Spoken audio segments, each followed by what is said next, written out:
Hello guys, it's AR. Today's topic is about pair nouns and group nouns. Before moving on to the topic, please do subscribe my channel for the latest videos. So let's come to the point. Pair nouns.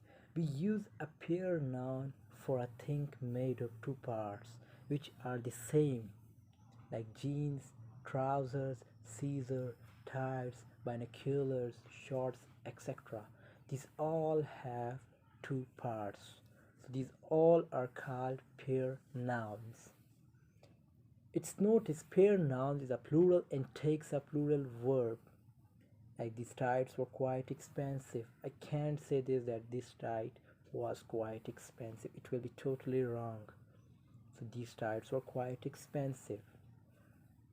And second one is group nouns. It can either take a singular or a plural verb.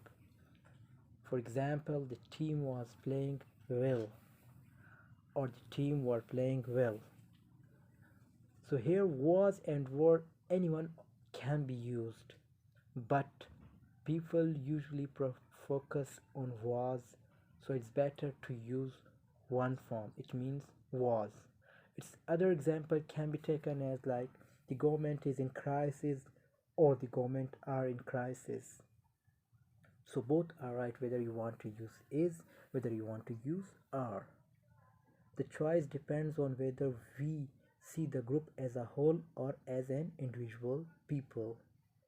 Open, it doesn't matter whether the verb is singular or plural, but sometimes one form is better than the other. So I hope today's lesson you have gotten it, and please do subscribe my channel for the latest videos about English, about any subject. Allah Hafiz, take care.